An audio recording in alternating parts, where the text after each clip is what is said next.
This canyon wall carried my tune. The only one to hear my song are the coyotes and the wolves. But if I drink enough of this flask, I can hear them sing your song too.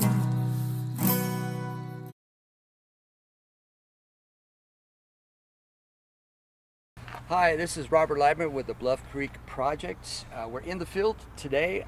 It's a beautiful day. It's almost the end of February. What day would that be?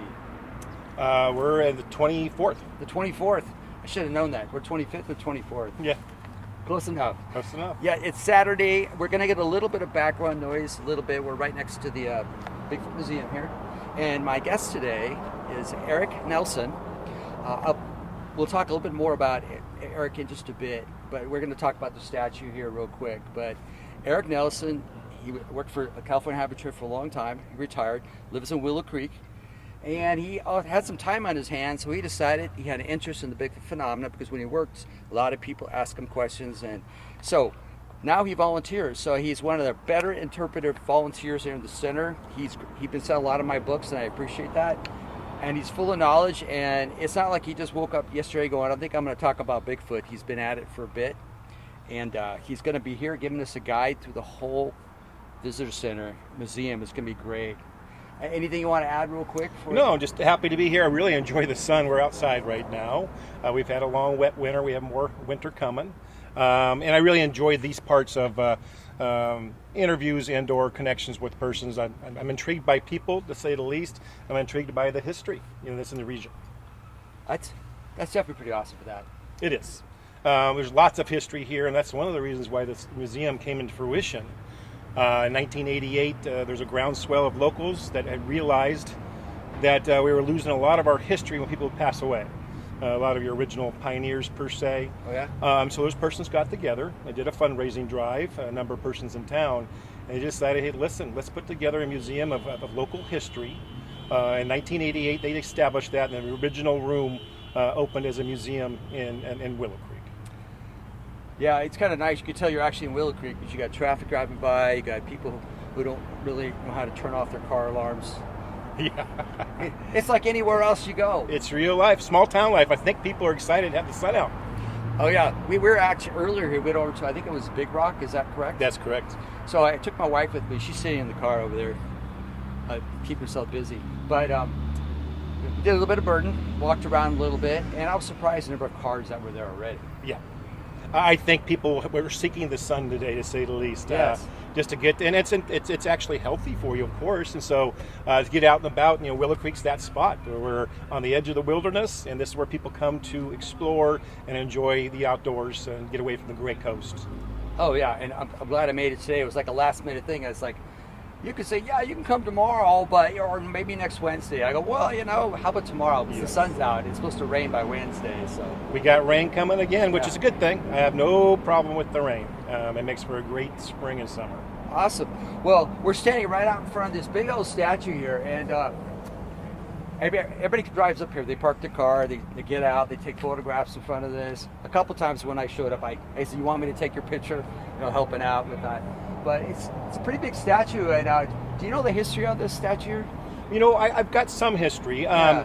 Ultimately, Willow Creek was known to be a logging town for a number of years.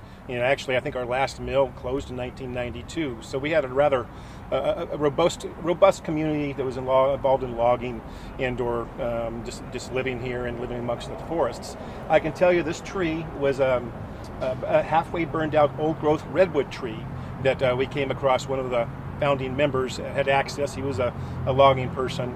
And so ultimately the tree itself is probably hundreds, if not 1,000 years old, which is kind of intriguing in itself.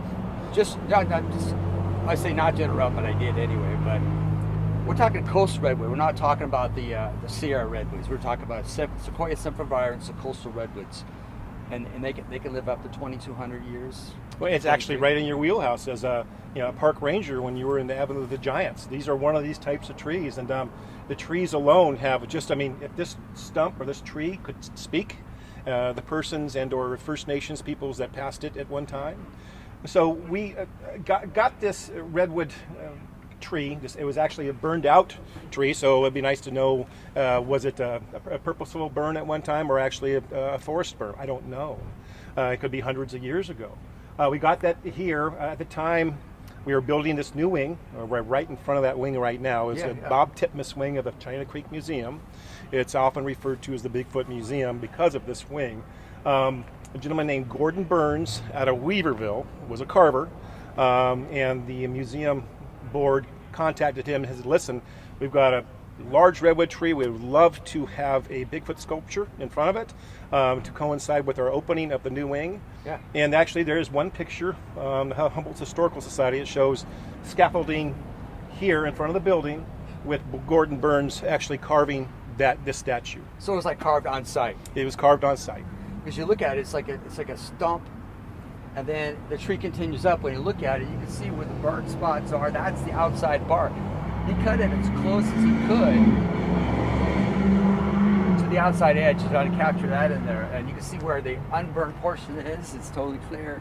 So yeah, that's a lot of work that went into that. It actually reflects a little history of redwood trees. We know that redwood trees were resistant to a lot of burn and a lot of fire. They actually could survive these things. And this is a tree at one time that stood erect and likely had survived this particular burn at one time. It's pretty awesome. It just adds to the character. How tall do you think? It is 20 feet tall, and at the time it was the largest wooden sculpture in the United States, as best I could tell. There's one in the Midwest now that is 22 feet. Oh, of course. Yeah, yes. of course there is. So I'm sure that when they were looking to do their sculpture, they made sure it was going to be taller than ours. And when did they carve this? Do you remember? This is going to be in '99 is when Gordon Burns actually finished the sculpture in place. The dedication was really near that. John Green came down for that dedication. Sweet. He was integral in the Bob Titmus collection when it was donated to, or yes. to the museum itself. Yes. And the last thing here is there's also some footprints. People like to walk up and measure their footprints and stuff, so it's kind of cool. Yeah, and actually that's a replica of Al Hodgson's print from 1963. Okay. And we actually sell that replica in the museum, and it describes where it was found and how Al Hodgson cast the print itself. Yeah, and the also thing about that too is the split ball. That's the big thing. Like Justin Seaver's books talking about the split ball and how some of the original cast, they thought whether they were real or not. They focus on the footprint with the split ball, and that was duplicate when they were out making tracks, with wooden feet to be used. Yeah, I would think at this point in time it's pretty well accepted that there were definitely false prints out in that region. But the persons like John Green, Hind, and others that had a little bit of knowledge and footprints in that regard, they could tell the differences for the most part. Oh yeah, because some of them are pretty blocky on the toes. That's not normal. Yeah, so it's always neat to see these people always stop by and they compare their feet with it, and they do their thing. And so there's a sign here. I'll read it. It says, "Bigfoot tracks. How does the size of your foot compare to the Bigfoot cast?" So it's just like something else. It's a great idea. And it's one of the things that happens walk the way. Unfortunately, people grab things, and so the statue would never walk away. That print won't walk away. And this newest bench, we have a bench here that was donated from the Pollack family. It was a local family in town, and he donated $20,000 to the museum through his trust, and they built this bench. And on the front of this bench, there's a placard that's embedded into the concrete. It says the memory of the Pollack family, Nicholas, Dorothy, and son Larry. And so we're really appreciative of that, because before this we didn't have a permanent bench, and now we do. That's nice. Lack of seating. That's one thing that's kind of important around here too. Especially not out in the sun when it gets hot here in the sun. Sure, almost everybody that comes to the museum definitely wants to take a picture in front of the statue, yeah. But at times it's very warm. A lot of times you have persons that are older, or you have younger kids that would like to sit while their parents take the photos, and some people, the whole family takes a photo on the bench. And this is a recent addition. We got this last summer. That's nice, because I don't remember seeing it actually when I was here. last summer. Yeah, So we it's set nice. it in place. So we had a gentleman, Donnie Young, locally that had brought his his tractor down and his front loader, and he put it in place. And it was just it was a nice gesture, and it'll be in your posterity, quite frankly. Sweet. Well, hey, I'm curious to get inside. We're going to change locations. We're right out front. It's going to get a little quieter once we go inside. So we're kind of lucky because we tried to do this project before, and it was during business hours, and it was so noisy. So it's nice now because it's just going to be Eric and myself. And you're going to notice as soon as we get in here, the sound's going to change. There we go. It's like being in an echo room. But yeah, this is what people see when they walk in. First thing they do when they walk in, they can sign in here on the list. Like I'm just looking here real quick here. Oh, look at that. Bobo Fay signed in here. He was here on January 31st. And he says, keep it squatching. So he signed in too. And there's 3 in his party. So it's kind of nice though. You get to see who comes in here. And I never sign in. Maybe I should. You need to sign in. Certainly, you're a person of importance to the history of local Bigfoot history, and you're the Bluff Creek project crew. And we have your book here as well. Yeah, and I appreciate selling it. Just a quick plug in for the book and everything, but also for Eric. Eric is quite a salesman, and he spends a lot talking to the visitors, and he sells a lot. He's like the best salesman I have here at the Willow Creek Museum, which is pretty cool. I'm just going to move over here. I'm going to move this around a little bit so we can hear what's going on. But right over here is right off to our left. As soon as we get in, it's kind of the reception place. But there's also T-shirts you can get a hold of, books here. I'm looking at the bookshelf. And it's like when you come into a place, you always, you have your books here. You go, well, are my books out? You're looking around. And you're going, I have this book. I have this book. This is a new one. I go to the back side, and lo and behold, there's still one of these here. Great Valley Grassland Adventure. I wrote that a long time ago. Funny part is, last time I was here, this kid was looking at it, so I kind of talked him into buying it. Outstanding. And I signed it for him. Well, I'll tell you, certainly the Rediscovery book, the most recent book you've released, it really hits the sweet zone in terms of Willow Creek and its place in history and the Patterson-Gimlin film.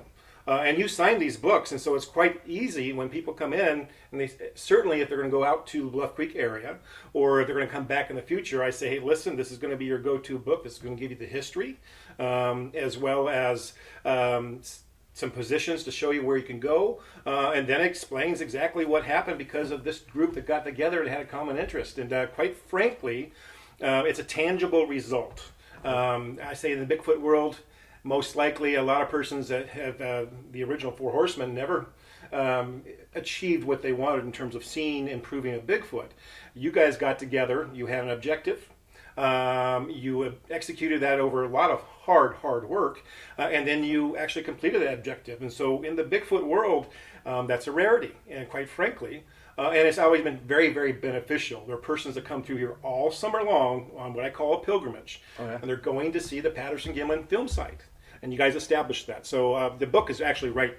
It hits the sweet spot in terms of persons that need information. I appreciate that. And just another plug-in for the book.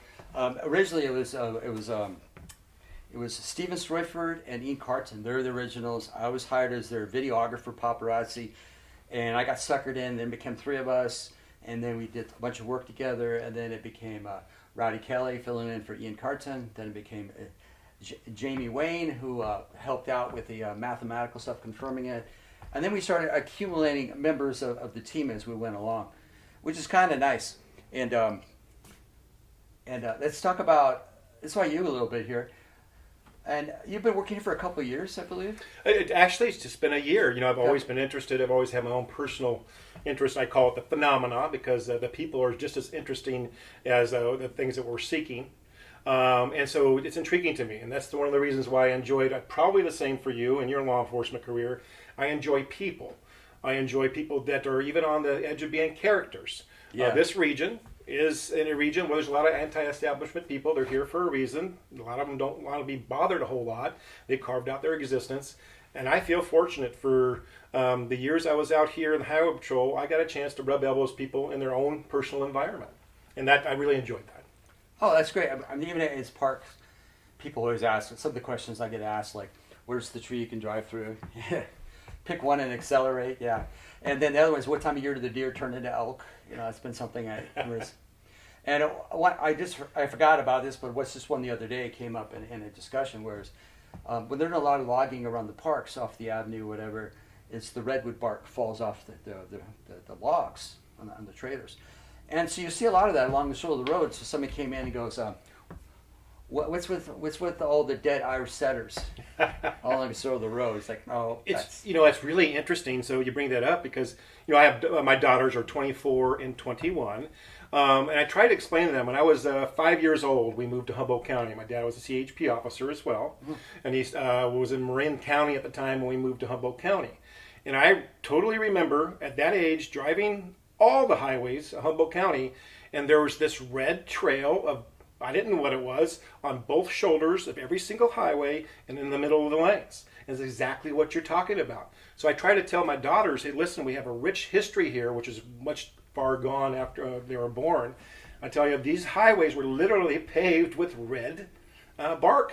And that has a lasting effect on my brain in terms of when I was little. I remember seeing that. Yeah, I always think about doing artwork. It's just, instead of hair, we can use redwood bark. It kind of looks like it. It does. Or like the moss hanging off of trees, and people mistaking it for hair too. That's another thing. Right. Yeah, there's hair everywhere. No, that's a living organism. Take a closer look. So what your job here is? What do you spend most of your time doing when somebody comes in? Well, honestly, what I've really enjoyed this off season. So we have a on season, which is May through the end of October. That's when we have a tourist season per se. And then in the off season, we're closed and we can do special tours. So during the off season, I've really enjoyed the special tours because I can really give people individualized attention. It's 100% Bigfoot. And we get a chance to spend, I spend on average 2 hours with these people that come through and they're enthralled. Oh. But during the season, it's a little more busy. So I find myself being up here in front, selling items and guarding the door, make sure nothing walks out of here. So I don't get as much chance unless I have a docent with me or another docent. My wife comes with me a lot. And to get back and really rub elbows. Usually that time of year, it's when persons are coming up to the front again. And I'll just ask somebody, hey, listen, what do you think? What are you thinking? And so I leave it wide open. And those persons, you can almost predict that when people are super excited, which are most people. Yeah. But there are other persons that have individual stories. And so I refer to this front seat up here by the cash register as the catbird seat. I'm a person that's lucky enough, and there's persons that are going to be listening to this podcast that will understand this, especially the members of your group that, say, live abroad, and they come here once or twice a year. Right. I'm in the catbird seat. I have persons come through here. They have lots of different levels of questions, but then I have persons that tell me personal encounter stories, and it's emotional to them. And I feel very, very fortunate to be in that position to listen. And I'm just a listener. I don't ask questions too far. I don't ask for names that they don't want to tell me. I ask for their experience, and I tell them, can I pass that along as I, what's your comfort level with this? Right. And I'd say I have 7 this last summer that came through that gave me accounts of personal encounters. 3 or 4 are actually direct visual encounters. Others are just vocalizations or experiences. And I feel privileged. I really, truly do. When you hear these stories from the people bringing in, I think we talked before, I think you've had an experience of your own. Well, I haven't had a direct experience. I've had a wood knock. And that's it. Only a wood knock. But, to be truthful, I can't misrepresent myself. Although I've lived out here for 21 years, I'm not a woodsman. So if I were in a forest, I wouldn't be able to identify all the sounds that these different creatures make at different times of the year, depending on what they're doing. But I can tell you, recently, this last fall, I was up above Trinity Village with a friend hunting mushrooms near Ziegler Ridge. My friend is a woodsman. He's a 4th generation Trinity County local. He knows these woods. He's lived through them. He lives in them. And we heard a distinctive wood knock in the middle of the afternoon, right during rut, the week after the hunting season had closed. What was intriguing was that the deer were scrambling everywhere. We had 2 or 3 bucks that passed our path that had big swelled necks, and they were obviously in the rut, but they were moving fast, and we didn't jump them. Within a quarter of a mile of seeing a few of these deer, we jumped off the side of the embankment, and we were going to start looking for mushrooms. Heard a very distinctive wood knock. Before I got really in depth into the Bigfoot phenomena, I may not have identified that. But I looked over to my friend, who's a woodsman, and I said, hey, that's a wood knock. He goes, by golly, it is. He goes, you know what? There is nothing in this forest that I'm aware of the known animals, that I would know that would make that sound. Certainly wasn't a tree that would make that sound. And we were just below Waterman Ridge. Okay. At that time, there were no persons chopping wood or doing that. And, it tickled his brain as well, because he's always been a hunter. He's never really listened to the woods other for animals that are mountain lions, bears, that sort of thing. And he started reflecting and saying, golly, over the years I've heard those things.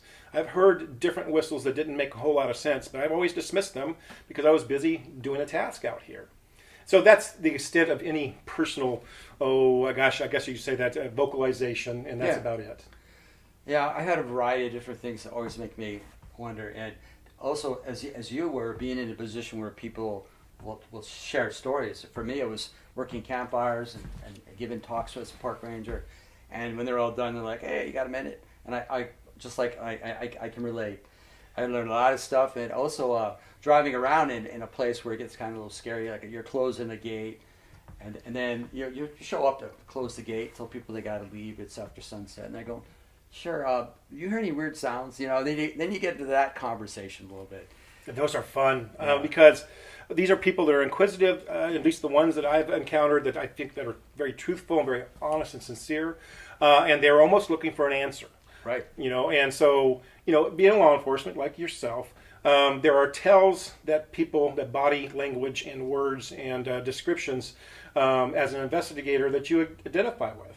And so these persons become halting in their speech. Sometimes they'll get goosebumps when they're reliving this. I was recently listening to a podcast, and Matt Pruitt was talking about the fact, and you and I can relate to this, that when you record a memory, some of those memories that are negative or traumatic, some of those emotions are actually embedded in the memory as well. For me, that's an interpretation of a trigger. So when they relive that account, some of those visceral reactions are exhibited, and they're not trying to do that. And I have a couple things in my career that have created triggers that immediately I have a flash or something that takes my breath away, right, and a remembrance, and I completely related with that. And so I look back on some of these encounter stories, and these persons exhibited body tells. And to me, that's super intriguing, and it shows truthfulness in what they're telling you. Well, actually, Pruitt's new book, I'm reading it. I'm trying to get through it. Like you, I have multiple books going on. Yes. I'm doing editing for this and trying to get this. And I'm going through it, so I stay up late trying to read those last things. Yeah, I think on the section I'm on right now, it's about halfway through it. He's talking about exactly what you were just talking about. And so I was reading last night. What a coincidence, right? Yeah, right. So I was reading it last night, and it was like, yeah, so how do you change that? It takes people a while to get that emotional thing in. And sometimes it's an open reaction. And so I did go to a PTSD camp once, and it was very helpful to the end of my career to really put things in perspective. It's a brain thing, amygdala, flight or fight, and the other side is the rational side, firing things down like a brake. And sometimes that amygdala fires without the rationalization kicking in quick enough, and that's the trigger. The best that people can do is talk about it, and or maybe learn to find a mechanism to put that in a different part of their brain once it's affected them too much for the day. And that's what I've done. So when I talk to these persons that have had encounters, I say, well, first of all, you're very fortunate. Second of all, thank you for sharing it with me, and you're not by yourself. You, if you want to seek out other podcasts or other websites to share your information, please do. It's your choice, and I will hold your story with me personal, but I appreciate it. However, it's your journey, and your journey is how you want to affect it. But I think the first is telling somebody that they could trust, and certainly here at the Willow Creek Museum, and if someone out there. And you're not going to say laughing first, so it's clearing your throat. All right, let's hear it. Well, and so of these persons, without divulging personal information, one was an FBI agent, current. One was a school administrator, current. One was a botanist, current. One was a person who had worked with primates for several years and has a graduate degree in primate experimentation, including 5 years of working with the ASL sign language chimps at San Diego Zoo. So this person had a level of credibility, and she had experienced a vocalization. She said, hey, I heard an orangutan. I heard a primate. And she goes, I recorded that. I said, well, if I find an avenue in the future, golly, I'll put you in a connection if you're interested. I've sent an email. She hasn't returned back, but that's okay. She shared her story with me at some time in the future. If she still has that recording, she'll share that with somebody. But she has a level of expertise that was really intriguing to me. Like, okay, there's a sense of extreme credibility here. And a person that had worked with primates for years. I believe she was in the Olympic Peninsula when she heard this, traveling with her family. Mm-hmm. And if you watch the Olympic Project persons, they speak of cries in the forest that sometimes mimic the scenes of an orangutan. So there's a connection there. I think, wow. Oh, I loved it. I think it's great. I remember I'm working on another book right now with Bart Ticino. We're getting Kip involved too. Because you got to have Kip in your project. Yeah. That's the way it is. And I'm going over old stuff, and I'm kind of digging through things, and the vocalizations, start coming back up again because Bart and I had some experiences too. And when I first heard it, I questioned it. Sure. I wasn't so sure about it. But also, when I also looked at some of the earlier articles I wrote, and one of them was the I'm trying to get the exact name of it now, but the Hairy Man rock art. And I had met Kathy a long time ago. Kathy Strain. Yes. And when she heard I was working with stuff, so she gave me information to put the article together. And she gave me there's a myth story, and then there's a lot of basic stuff, but she was anonymous. Yeah. She worked as archaeologist for the Forest Service. She goes, I still like my job. I don't know how they're going to take this. So I kept her anonymous. So in the book that Bart and I'm working on, it's going to be out later this year. I'm including that article. It's one of my earlier pieces of work. And now it's Kathy. Yeah. It's not unknown archaeologists wishing to remain anonymous. So I understand that people are in positions where they have questions, but they don't feel comfortable enough to start putting their neck out and talking about it just yet. But totally makes sense, right? So I watched a documentary last night from 1997, and the four horsemen of the Bigfoot world were interviewed. They were all still alive. The four horsemen, of course, being Grover Krantz, Rene DeHinden, John Green, and Peter Byrne. They were all interviewed, and they were all getting along. But Grover Krantz, the person was interviewing him, and he was at Washington State in his office, and they asked him, how's it gone for you? He goes, well, the university generally accepts me because they haven't fired me yet. That's the best he could say for any support, because he received a lot of resistance in the academic community. So you can see what Kathy Strain's, at the time, concerns would have been. And for you as well, early on in your career, I understand that there was pushback. Oh, there was some. Yeah, and so ultimately, I would say in this day and age, my gosh, much more accepted. The information out there is off the charts, and I think the interest level out there is as intense as it's ever been. Or even more so. I hate finding Bigfoot. Yep. It got a lot of make a Bigfoot a household word. It got a lot of people outside banging on trees and screaming at the top of their lungs. Not happy about that aspect of it. But at least there's a connection for them. So it's done a lot. And some people feel like, well, they weren't taken very seriously. Why is always they haven't found Bigfoot yet? Why is it looking for Bigfoot, not finding Bigfoot? Right. Well, we got to understand that this is entertainment, so the persons that produce the show have to produce information and or interest every single episode. But I've said this to a number of people, and I will hold fast on this. I'm 57 years old. What interested me early on was stories around the campfire when I was little, Trinity Lake being one of them, 5, 6 years old. But soon after, it was in Leonard Nimoy In Search Of. That really captured me. However, moving forward, I can tell you a friend of mine had a curio shop downtown here 10 years ago. He said I'd get the fathers coming in and the parents coming in that were Leonard Nimoy and In Search Of, what got them interested, and their children, it was finding Bigfoot. So I'm telling you that that show, I guarantee it, for a whole new generation of persons, especially the town hall meetings, really, really had an effect on young people. And I think we're seeing that now with the 20-somethings and 30-somethings that are really plugged into this phenomena and into this search. And I really think finding Bigfoot had a reason for that. It did that.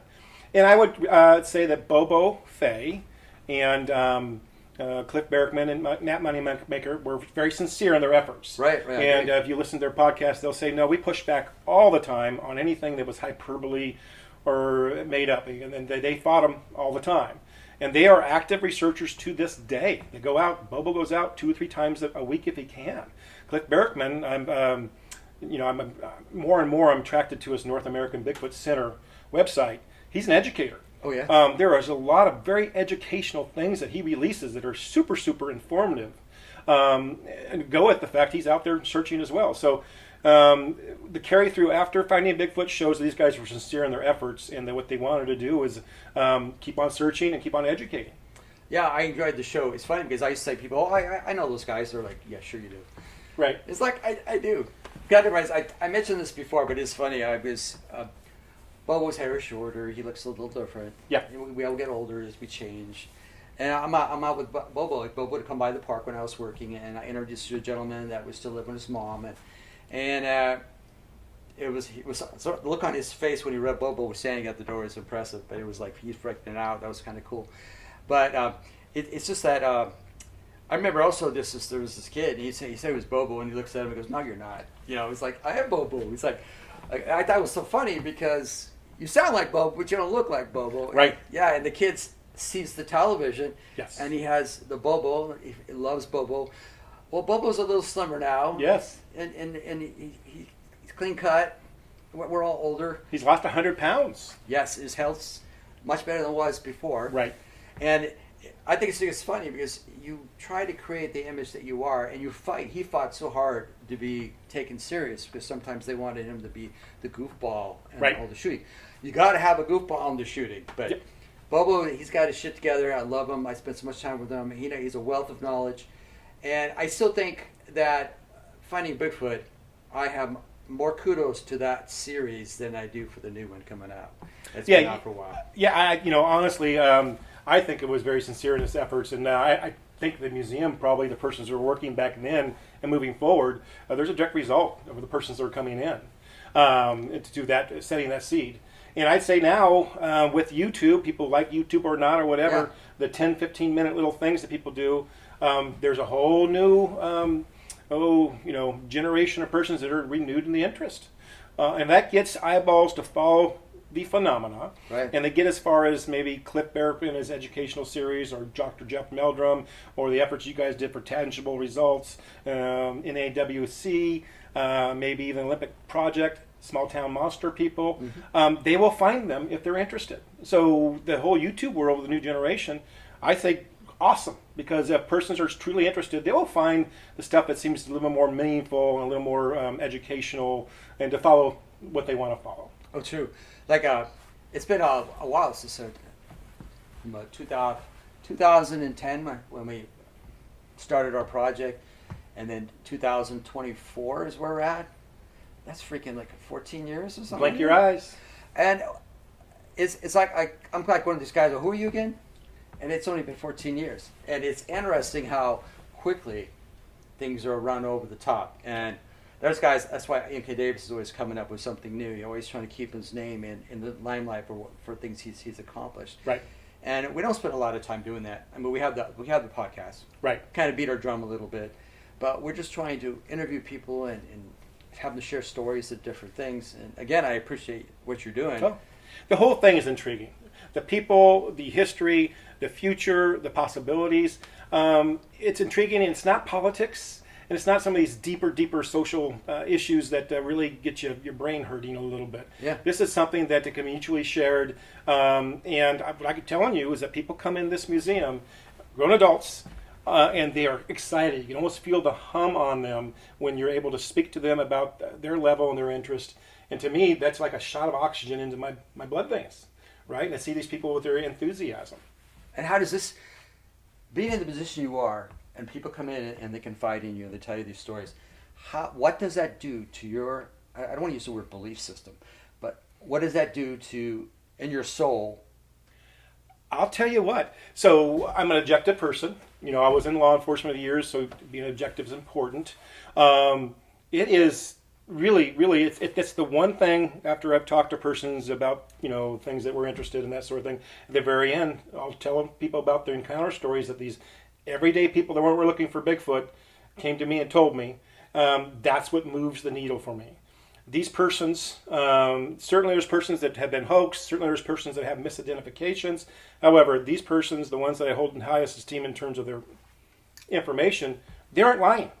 They experienced something. They aren't lying. They weren't chagrined. They weren't duped. So what is that? And that's where I'm at. So what is that? These people are reasonable human beings that can speak and talk and read and write. What did they experience? And for them to come forward and tell me these things, first of all, I think it's wonderful to them to consider me someone they could tell me, but also it moves the needle for me. Okay, let's solve this. Not everybody's a liar. Not everybody's making things up for personal gain. None of these persons were looking for personal gain. They're just looking to share something, and some of them look relieved. Some of them are looking for an answer. I don't have an answer. I just tell them, hey, listen, keep looking and keep exploring. That's great. I want to see that, and I want our viewers, not our viewers, or listeners, to see what it's like to go visit the Bigfoot Museum portion. Sure. What do you guys call that last portion at the very end? It's the Bob Titmus collection, the Bigfoot wing of the Bob Titmus collection at China Flat Museum. Kind of a long word, but really it's the Bob Titmus. There was a collection of casts, most importantly, and we were contacted by a person, the name slips to my mind, but she had collection, and it was her wish to share it with us in Willow Creek. So much of what he did, especially early on, in 58 on, he had a number of casts and a number of history here. It's indelible. So they offered to donate, at which time the museum wrote a grant and got a grant to build the addition. We already had some Bigfoot stuff, to say the least. Al Hodgson was the spearhead of that. Right. The grandfather of Willow Creek, quite frankly, of modern Willow Creek, but also the Bigfoot world and the contacts. And at which time we built it and we brought it in, his collection. And Bob Titmus is kind of an unsung hero in the Bigfoot world. He didn't want a whole lot of notoriety. He didn't write books. But boy, he contributed an awful lot to early Bigfoot history as it pertains to Northwest California and also up into British Columbia. That's right, because he was like the taxidermist in Redding, and he got involved with this, and then he ended up moving farther north and got involved with the Canadian stuff. Yeah, so originally he was friends with Jerry Crew, it looks like, through a hunting connection. Okay. Jerry Crew was a very pious local man that was on the cat skidding crew going into Bluff Creek. So when Jerry Crew started to come across these tracks and some of the things that they experienced, we can talk about that later, he was looking for an outlet. He said, listen, the history goes as he contacted Bob Titmus and said, what can I do to prove, I'm just drawing these things on paper now. And if you read between the lines, Dustin Seaver's books helps with this. It's an excellent book. Jerry Crew was a little concerned about his reputation. He taught Sunday school in Sawyer at the Wayside Church, still there. And so he was a man of solid reputation, and he was afraid that people were starting to laugh at him because he was one of the proponents of, hey, listen, these things are real, what's going on? So Bob Titmus showed him how to cast plaster casts, and that's where that connection started. And soon after, there's a whole history with that moving forward. Great. Let's go take a look at this. We're going to move in this place now. We're moving out of this. The pits is going to change. I'm going to bump into stuff with this stand we got. And I'll just walking the rest of the way through. We have a lot of artifacts, history from local history, pictures, old school desks, more materials. What is this stuff, white stuff here in this tray? Lime stick, and that's one of our local creeks produces that. It sticks to the rocks, and it's a mineral deposit. It's a little explanation here. Yeah. And people are free to actually take those if they want them, as an example. So I can say is that the general history of Willow Creek is represented here. There's persons that come in and say, hey, listen, my family has that. And that's true to what they wanted to do in Willow Creek. They wanted to, those families that wanted to share things and to put on display, early pioneer history of the things that were around town, in their homes, that they felt that they wanted to reflect and or donate to the community for future generations. And that's what we have here in these rooms. It's kind of an eclectic mix, but that's on purpose. Yeah, it's something for everybody. That's the nice thing about it. Exactly. Yeah. We have some mining things, to say the least. We have some wonderful Broussard Company donations, which includes this safe. The Broussard Company, back in the day, they had their outposts that supplied the mines. That was the original connection, right? Right. And so they had oxen teams that would come out from Arcata, Union at the time, and they would radiate out to the outposts. But understand, 1860s, we still had active Native American conflicts. So some of those oxen trains, those trains that were supplying these supplies, They were escorted by cavalrymen sometimes, and sometimes they'd actually get jumped. 1865 was about the end of the Northwest wars in this region. There were still conflagrations, but for the most part, Hoopa was established as a reservation. They actually got to be in their ancient area, and the pack trains continued, and they supplied the mines primarily. That's pretty good. I got some old cabins here. This is a Burl Bill. Yeah, I got to meet Burl Bill. He passed away recently. Yep. But great photographer. He did a lot of work. He's interesting. So Burl Bill was not a photographer by trade. He came here. He was ill way back in the day. He went to the local library and learned how to take pictures. And he would go out on excursions with his burro. He had a trusty burro. He'd go out to the Trinity Alps, the marbles, the yellow bowies, and he'd do a month and a half, 2 months, however long his supplies lasted, and he'd take pictures with a 35 millimeter box camera.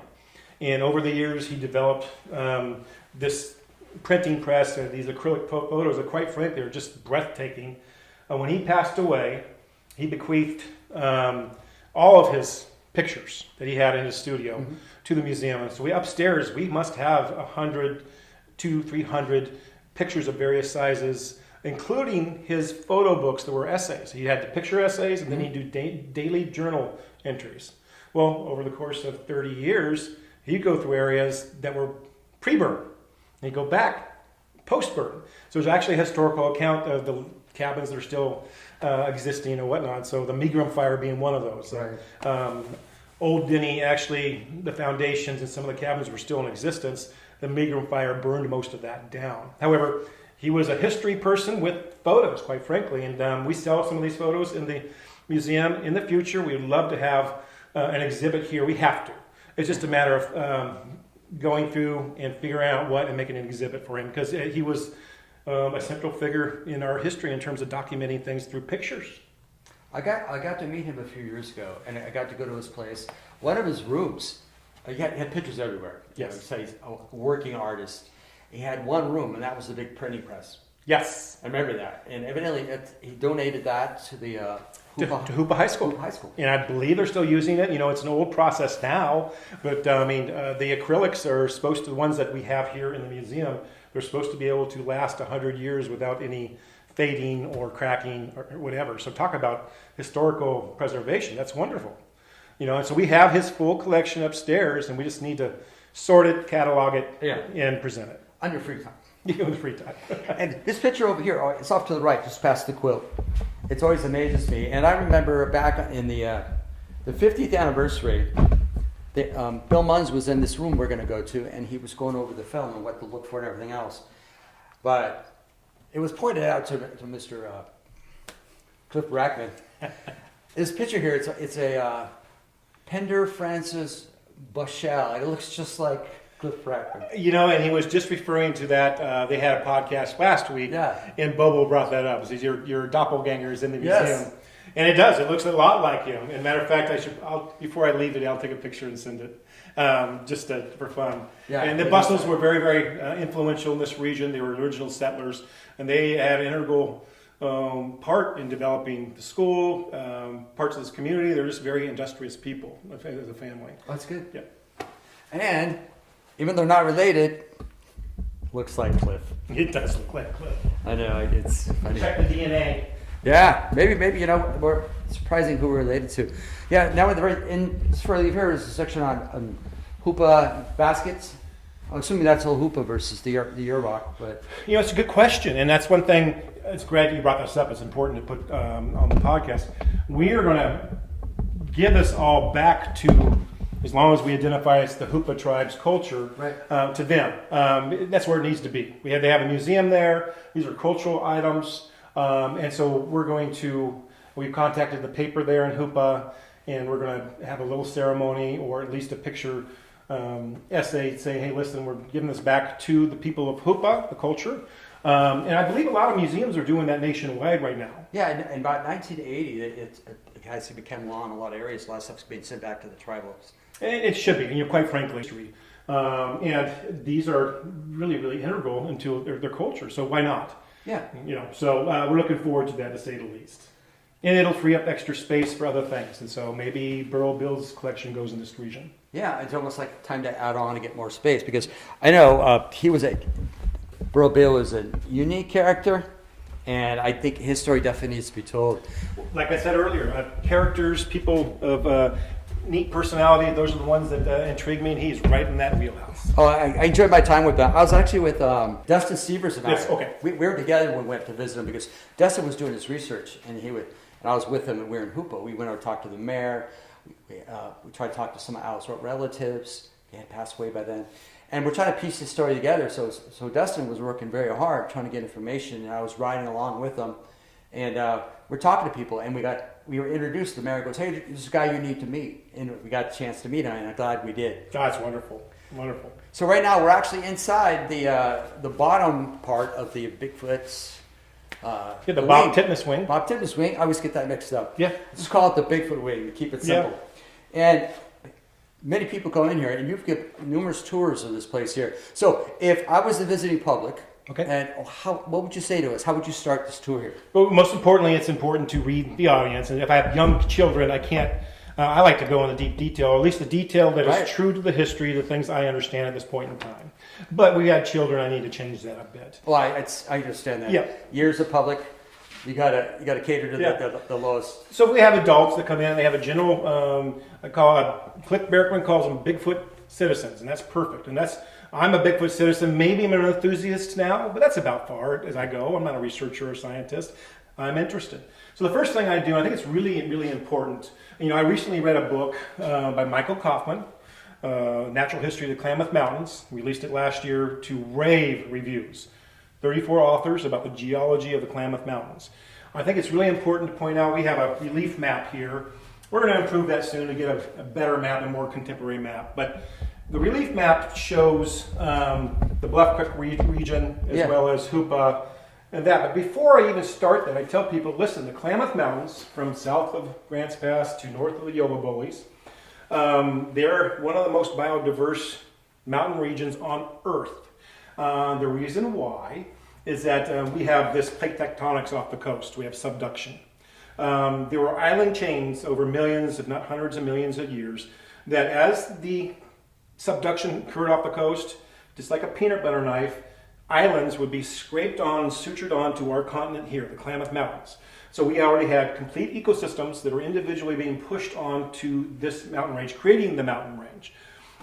It has all coalesced over millions of years to make this really resistant, biodiverse region.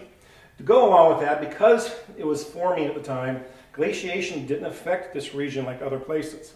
And that means we have deep V-shaped ancient riverbeds here, and mountains and ravines.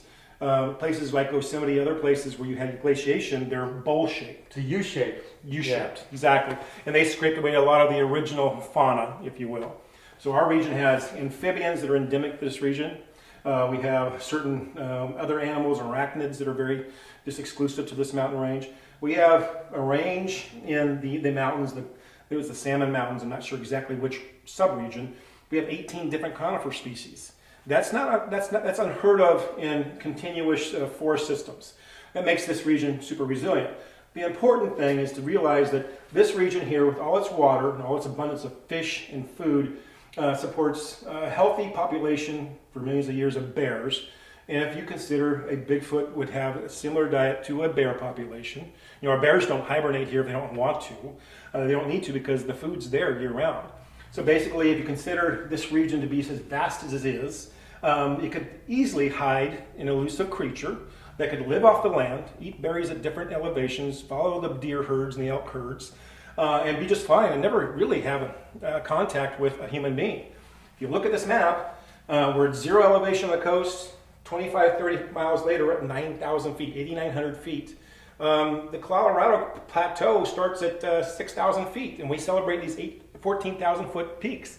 We have that here. We have these deep mountains, so if you consider the whole region, it's 7.8 million acres of forest land, natural forest, or wilderness. But if you consider the surface area, you're looking at 10, 12 million acres, maybe more. So I try to point out to people, We have a forest that is amazing. It's in the DNA of most of the people that live here. They feel it. There's a hum to this region, and probably you understand as well. And then we have the Redwood Coast Forest to go with that. So I point that out to people to understand this is special. And then I say in 1958, this region, the Bluff Creek region, was wilderness. It was ancient Douglas fir forests that gave way to the coast of the redwood forest. It was primordial. We didn't have Alaska as a state at the time. This is as remote and exclusive as anywhere in the United States. This is what these gentlemen being the logging industry, wanted to build a road, the Bluff Creek Road, and they wanted to run it towards Crescent City for easier logging access, indoor harvest. And so the original people, cat skidders, they were going to build the roads. Part of the Wallace Company had gotten a contract, but there were a number of local persons that were on these crews that were pushing dirt and cutting down trees and building roads. 1958, actually, they started going in before that. And what happened is that early on, pillow talk was happening. These guys had come home from they had a landing at Louse Camp. That was the original formation of Louse Camp. That's where they had their equipment. They come home after the week and say, hey, we're seeing some strange things out here. Bigfoot had never been named. They're saying we're seeing human footprints that are exceptionally large. And then they were starting to notice things being pushed around. Jerry Crew took notice. He was the lead foreman on the road building crew running CAT. I think we talked about it earlier. He was a pious person. The word got out in pillow talk around town. There actually was there was a little note sent to Andrew Genzoli, who was the editor at the time, that preempted the foot cast. And someone say, hey, what do you have to say about these rumors about town out here? And that was the first he had heard of it. And he gave a tongue-in-cheek type of response in his editorial. He had a weekly release, or maybe daily, I'm not sure, that was well received and a lot of persons read it. Anyways, moving forward, I told you about Bob Titmus and the casts. He cast that print. That night, he drove down and met Andrew Genzoli, the editor, and this article, these pictures, were published the very next day. So on October 6, 1958, they published it, and it went worldwide. It hit the AP, which is at the time was the way they disseminated information. Newspapers were still the gold standard. Daily papers, sometimes the larger papers, had 2 releases a day. And it hit the world, and they ate it up. Andrew Genzoli later on would say, within the first couple months, I had 2,500 written letters sent to me at the editorial office there. Within a week, he had the New York Times, the London Times, persons that represented them, reporters that were showing up at his office. One thing that Dustin Severs does in his book, which is wonderful, he talks about the time. He said, hey, it's the 1950s. At the time, all the international countries were going to Everest. They were trying to conquer Everest. I think they did it in 54. Edmund Hillary and Sergei Norgay, excuse me. But in the meantime, one of the international teams had come across a Yeti print in 1951. Eric shipped them. So Dustin Severs paints his pictures that there was daily releases, if not weekly releases, from the world's papers talking about Everest, the Yeti in the search of, and there were as many as 8 international teams searching for Yeti. And all of a sudden, this hits the international, worldwide press that there's been at the time, there hadn't been a name for the beast. Genzoli claims that he named it Bigfoot. There's questions as to whether it was actually him or not. He made it one word. And that hit the word, and all of a sudden people around the world are like, oh my gosh, North America's got its own Yeti, own abominable snowman. So this all happened here. I always tell people, listen, I'm not going to tell you to believe in Bigfoot. That's your journey. But the history of this began right here in 58. It's documented in all the world's papers and all the things that followed afterwards. And it was a frenzy, And so it puts us on the map. No one really knew about Humboldt County. Because just going back to Dustin's book, he also talks about a section in the book where Peter Byrne was surprised that this area is a lot larger than the Himalaya sections they're talking about. To a person, they say how robust and how remote and how tough it was. You grew probably thousands of hours in that region, and it's a very robust, tough area to navigate. I don't think persons were aware of that. No, it's just like out of sight, out of mind. I had no clue. We're moving farther down this way. Where's your next stop here? We got the map. Well, we talked about the history. Yeah, so early on, we have to go over here. We're going to change the chronology here eventually, but we'll go over here. No problem. Because to go along with that, and this is how the story, fleshes out. It just so happens in the Himalayas, Tom Slick, an oil man from Texas, who was kind of a prolific gentleman. He endowed some research centers that were not just cryptid and/or in search of unknown animals. He was very interested in that, and he had the money to do so. He was, I believe, a Yale educated, very good speaker. So at the time, in the 50s, he had Peter Byrne, his brother, in the Himalayas, and they were doing their own expedition, the American expedition. Can't remember what it was called per se, but it doesn't matter. And then all of a sudden this happens in North America, North Coast. He tells Peter Byrne after the initial Pacific Northwest expedition, he has them come down. But before that, he established the original expedition. They met at Wyatt's Hotel to flesh these things out. Which is now the Bigfoot Hotel. Yeah. They got together. Bob Titmus was there. He was made deputy director. John Green was there, who was quickly becoming a Bigfoot expert. He was out of British Columbia. He was a journalist and/or he owned a paper up there in Harrison Hot Springs. And then Renee DeHinden, who I just watched a movie last night, and true to Dustin Seaver's word, the guy's a rascal. Even on the video, he's just obtuse. And that was just his personality. So those three people, among others, were the first expedition that Tom Slick sponsored in the Bluff Creek region. He would helicopter supplies into the region. Understand, this is 1958. Willow Creek got electricity in 54. I mean, even right now, if we had helicopters bringing an expedition in, that would be quite a story. This was back when no one had the resources to do this, but right. Tom Slick did. So they cast a number of prints during their time there. They mostly didn't get along. They didn't prove its existence, but Slick did two different expeditions. After the first one, he brought the Byrne brothers down. He sent Titmus and Green up to British Columbia to do their own expedition. Unfortunately, Tom Slick died in a plane crash not too long after that. Right. And that was the end of the Pacific Northwest expedition. But we have some prints here. We have some local history enumerating, that existence. Yeah, right behind you right now. I'm going to move this little sound device here. There we go, just like here. And this is the classic Blue Creek Mountain, 1967, August 1967. Bluff Creek was in October 1967. Yes, it was. Yeah. So here's the pictures, and it's got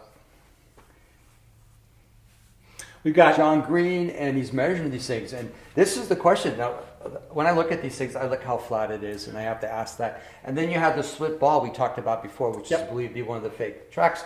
But maybe it came because they modeled after the fake track, after a live track, and they sold them, and then people bought the tracks, and then they made their fake feet off of that. It makes sense, and it does look rather dubious, to say the least. Yeah. And I think they admit that after the fact. There were 3 different sets, a total of 590 individual tracks. So amongst those are probably some hoaxing. They acknowledge that now. But I think before that, it's most important to understand that Al Hodgson was a proprietor in Willow Creek, and early on, he was kind of the unsung mayor of Willow Creek at the time. He's responsible for the volunteer fire department. He's responsible for putting together the water filtration plant and doing a service there. He was the go-to guy. He owned a variety store. So during this, even in the 58, he got involved. He became the person of contact, the point of contact.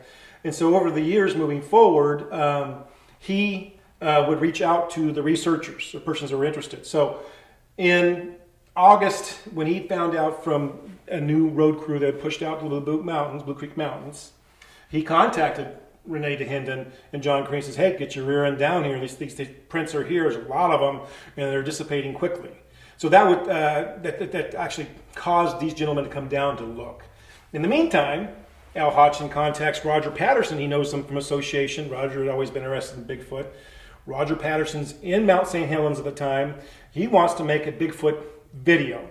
He wants to do a documentary. So he's filming these things in Mount St. Helens, and he's got a gentleman named Bob Gimlin with him as a sidekick that he's hired, or they have an agreement, and they have pack horses. Al says, "Hey, DeHinden and Green are down here in August. We got prints. You better get your rear end down here if you're going to get some, you're going to miss out." So in October, he comes down. So August, September, October, a month and a half, 2 months later, he comes down with Bob Gimlin. They muster up at Loud's camp, and they actually make camps other places. And he's down to the last portions of his first reel and doing, I guess nowadays you call that B-roll, right? He's filming lots of things, that sort of thing in the region. All of a sudden he comes around a corner on Bluff Creek, no riverbed, and he sees the famous Patterson-Gimlin film. He films 58 seconds of a creature walking across the river bar. There's a whole story with that, and I don't want to do a disservice and I don't want to generalize. So it's really important for Christians to look. You can find it on the YouTube, you can find it in books, that sort of thing. But long story short, he films this shaky video of a creature walking across a riverbed, and that sends the Bigfoot scientific / would-be scientists on its ear worldwide again. We now have a video. Yeah, I know we say video because that's what we're used to today, but I know what you mean. Yeah. The movie part, the silent movie with it. But what we always forget is that every time you see a photograph of frame 352, the traditional, it's blown up so you can see what it is, and people go, it's out of focus, I can't see that. Well, if you look at the actual movie, you can see it better clarity because it's farther away. But when you blow things up, it kind of gets a little out of focus or not as clear. That's why the big joke always is, why are Bigfoot films always, why are they always blurry in it? You know it's a real Bigfoot movie because it's blurry. Yeah. And I was watching Thinker Thunker last night, which I think is a really legitimate YouTube service. The gentleman, really sharp. And he was talking about that. And he was blowing up a few scenes of other things. He says, hey, listen, no matter what your film, or if it's celluloid or if it's now digital, if you enhance it and blow it up, you're going to lose focus. You're not going to be able. You can only do so much. It's not going to improve a whole lot. No, what's happening now is like I don't do much. It's like we do podcasting, but I don't really listen to a lot of the podcasts, so I'm not copying anybody, so to speak. Sure. But the idea of that is, some of the talk was of using artificial intelligence to enhance these already blown up pictures. So now we're actually putting changes to them, and they're looking a little bit different. And you're using artificial intelligence, so it's going, oh yeah, sure. You want a Bigfoot creature? I can give you a Bigfoot creature. So I see that going on now. A lot of blowing up. It's changing it a little bit how it thinks it should be. But if you can do that with the actual frame, maybe it'd be more realistic to blowing it up and then tweaking it again. So I'm seeing that. So it's a good point. Ultimately, I think we're at a point in this history or the search for a flesh and blood creature that nothing that's currently taped or digitally captured is going to be accepted as proof, only because everybody is aware of the fact things can be manipulated. Well, that's a tough one too. It's like, I like to live and let live, even though I spent years, in a position to change all that. But it's just that I kind of like the mystery a little bit, but I still want, for myself, I still want an answer to it. But I just don't want to make it up. And you think about it, you think, okay, if we prove beyond reasonable doubt it exists, how does that affect us today? Does that deny our access to areas that are declared? So that's a whole new can of worms. And will people still be that interested in it if it's solved? I don't think so. And now all those bumps in the night we've heard, they're all real now. There's really a 8-foot, huge bipedal something or other outside our tent. Now we know it exists, so that's going to change a lot of attitudes about going. I agree, and that's why this whole thing's I call it a phenomenon. It is because it makes for a great conversation. And my wife asked me yesterday, said, "Well, what's this whole thing about the government?" I said, "Well, people construe things ultimately, to their own gain, and there's certainly, if you want to find a narrative somewhere, you'll find it on the internet. Oh, yeah. However, there is that belief that, hey, golly, if we prove this thing, it's endangered automatically, and so what's it do to your national forests and access? What's it do to your industry?" That's a legitimate thing, and that's not contrived. So yeah, it's a question. And I read In the Valley of the Noble Beyond by John Zada, and he was up in the Bella Coola First Nations up in the Great Bear Rainforest. Wonderful writer. But he talks about those things, about the psychology of this whole thing, the legend about the First Nations and using these as almost allegories to keep the kids from wandering in the forest, that sort of thing. Then he talks about, briefly, to the level I understand, which isn't much. It wasn't like MIT was knocking on my door to give me scholarships growing up. So, it's important. But it was talking about, we all, early on in our lives, we build this worldview. As we get older, the worldview becomes a little more entrenched, and it's tougher to, encompass new thoughts, new things. We also make ourselves the hero of our own story in our head. And also talks about the psychology and the need for legend and that sort of thing. It didn't solve anything, but it speaks to the things you were talking about, and the fact that does that go away? Does the interest go away if it's actually proven? Because right now, the legend, the stories, the Native American accounts, that's all mystic. It's intriguing to me. And it makes me wonder. I mean, the unknown's, it's fascinating, right? It's mysterious. Oh, yeah. UFOs. Yes. I'm old school. I'm using UFO. They always try to change the name. Yeah, the name. UAP now. Yeah. Yeah. And we're moving along here. We're moving along. Fast. And it's going to be interesting to see how that all turns out. It is. And, if you look on that, persons that had maybe some encounters, there were officials that say, it's been uttered, supposedly, hey, you don't want to know. You do not want to know. Society doesn't want to know. Leave it alone. I don't know. That's the mystery, right? And some people go, whoa, you don't want me to know? I have to know now. Yes. I got my inquiry mind. I got to know. Exactly. And the Bigfoot thing, I get asked that question a lot, whether I believe or not. I don't look at it as a belief system. Believing is probably not the best word. It's not. It's more like an experience. How do I internally experience that? I've always been skeptic. To this single day, I still feel a little skeptic. Like 51% is a yes, 49% is a no. Yeah. But it's just like I have questions that can't be explained. I have things that happen to me, and I don't jump to conclusions about it. But I'm in serious, deep thought about how in the world, and I understand how other people move on to. Oh yes. You have the flesh and blood, and then you have the. I call it the spiritual approach to it, whatever. Native American great spirits, orbs, this sort of thing. Yeah, there's so much more time you spend out, the more questions. It's a conundrum. Yeah, let's keep going. I don't want to drag you off of this, but we're moving right along here. Now we got a couple other little scenes here that kind of stimulate our memories as you talk to the people about it. Yeah, so these are older exhibits that we'll probably address in the near future. Maybe make things more a little contemporary. Maybe have newer exhibits. The one on the left here is just an exhibit of young persons that were along the Trinity and or Klamath that cast their own prints along with some adults. I believe that was in the 80s. It's just an example that, hey, it didn't all stop in 67. Right. The next one here, this exhibit here is a diorama by Richard Parrish of Burnt Ranch. We may box that eventually and put something else in there. Yeah. It's good to rotate things sometimes. Well, I think it's good to change it up because people don't want to see. There's some comfort in seeing the same old. But there's also, I've been there, done that. Yep. Is there anything new? Why go? I've already seen it all. And most museums rotate things to a certain degree. I think that's good. I mean, we talked a little earlier, highlighting different aspects over the years. I think that's a great idea. Yep. And you got to cover this. This is the highlights in Bigfoot history. And it's much more than this now. So this was probably done in 97, 98. And these are just oldest known reports of large, hairy, upright walking creatures in North America. And it's a newspaper account from 1818. I believe now we have actually more accounts that are even further back than that. Oh, yeah. One thing we don't have on here is the Ape Canyon event. And that was a seminal event in the 100-year anniversaries this year, 1924. 1924. And so we're going to readdress this with time. But here's an example of some of the things that... different newspapers throughout the United States had descriptions of a beast. You got to understand that with the settlers, there were names for the beast around the United States: the hairy man, Momo, skunk ape, wood booger.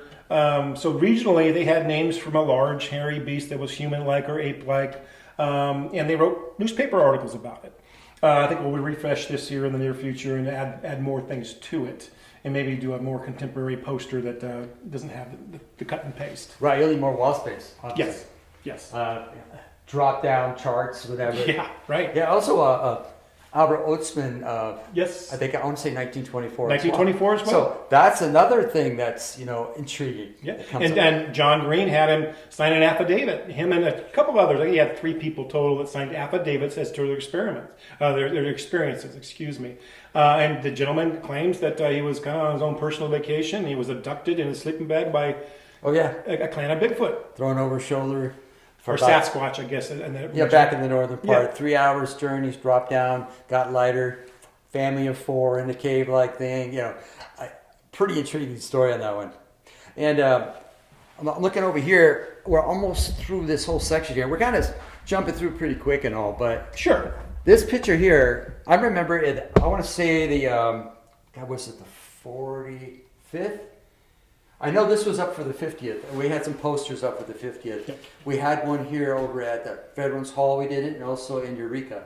This old Yeah, one. so John Burrow, Burrow Bill, and this is where he comes into the use again as well. I'm going to say this is going to be 5 foot wide and 7 feet tall. It's a giant blow up. He did it on his printing press of number 352 in the video. That's the famous one where she looks back over her shoulder. You see that she's female. She's got breasts.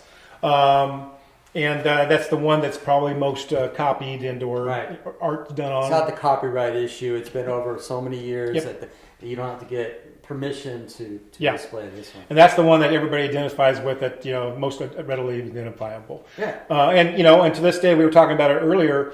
It's still the best evidence. It's unfortunate we're still on the 1 yard line of a creature walking across the river bar, and it hasn't been fully debunked or fully proven. But I think it's held, it's withstood the scrutiny test of time. Oh yeah. Yes. And again, artificial intelligence will come up to this face, and it looks like it's already been tweaked a little bit. I think Burrow Bill did. Yeah, and that's another interpretation. It's like looking for the film site. If you follow everybody's prior work, you're going to get something totally different. That's right. Starting over again and trying to avoid the artificial intelligence part. This picture here, this is a classic picture. Yes. So Bobo told me, he was in here on a tour, we talked about it earlier. Yeah. He said, no, he snapped that photo of them out. Right. Yeah. Yeah, I got to add to something to this. Go ahead. It's interesting, 'cause this gentleman, 1, 2, 3, fourth person in, Yes. claims credit to a lot of photographs, but he's not taking this picture. So he says somebody else took it, but I was talking to Bobo, and I was trying to get the correct answer on that. Bobo goes, no, I was there, dude. I was like, because that, afterwards, they were also filming, not reality television, but there was a movie they were working on too, where Matt Moneymaker and, I can't remember her name, she was the 2 stars of it. Renee. No, it wasn't Renee. Okay. This is back on the earlier days, back in 2003. And I even forget the name of the show it was. But they were all interviewed. Daniel Perez was interviewed saying, this is the spot, and you got proof. That's why we call it the Daniel Perez area. Yeah, right. That's our confirmation for that. This is 2003. Everybody arrived in 2003. And at least this photo has Jeff Meldrum, and has Gimlin, and has John Bendernickel. Yeah, John Bendernickel. Sorry for this. It slips off my tongue. Yeah. And he passed away recently. I got to meet him. He's great. Seemed like a wonderful person. I got to meet Green in 2003. I chatted with him a little bit. Never met this gentleman here, but I know almost a 3 picture. And this is the Mass Confusion, 2003. But yeah, these guys were all looking for it, and they're also filming a show at that same period of time while they're all here for that. So he's on the show, he's on the show, Dave's on the show. So it was interesting that they did two things at once. Yeah. With that. But that picture, that's a classic picture. It is, and we need to. So I think I mentioned this to you. So there's a few things that happened in 2003, and I think it's important in terms of the history of this museum in this region. First of which, we had the International Bigfoot Symposium in 2003. Right. I do believe at that time this museum was firing on all cylinders, meaning we had Al Hodgson, who was really active and he was really sharp, and he had a whole history of connections, right? And I'm sure he called in favors. We had Margaret Wooden, who was a historical researcher here, but a go-getter, and we actually had a grant writer here as well. So we had the wing that was erected in 99, and moving forward, we had an International Bigfoot Symposium in 2003. Now, I recently watched a video. It was Les Stroud that interviewed Bob Gimlin in his home. Okay. And Bob Gimlin's recorded, and this is out of his mouth. He said, listen, from about the early 80s on, I just stopped talking about Bigfoot.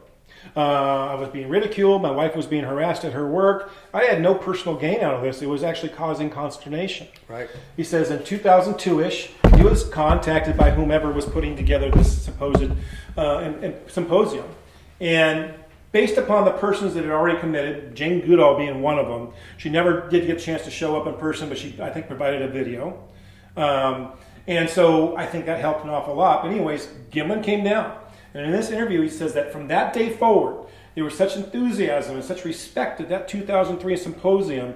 From that day before, I decided to re-engage the Bigfoot phenomena, the Patterson-Gimlin film. And since then, I've granted interviews and been to symposiums myself. And to go with that, you said on the third day, they all went up, they meaning whomever wanted to go to the site. The Sunday special bus trip, field trip. From the symposium. They all went up and no one completely agreed upon the exact site. Which was interesting, just to add to that. Bobo spent some time with Bob Gimlin, and they kind of meandered up away from everybody else because everybody was an expert, right? And so you kind of move away from the experts a little bit. And he was talking, Bobo was talking to Bob, and they got as far as the Hendon's X area.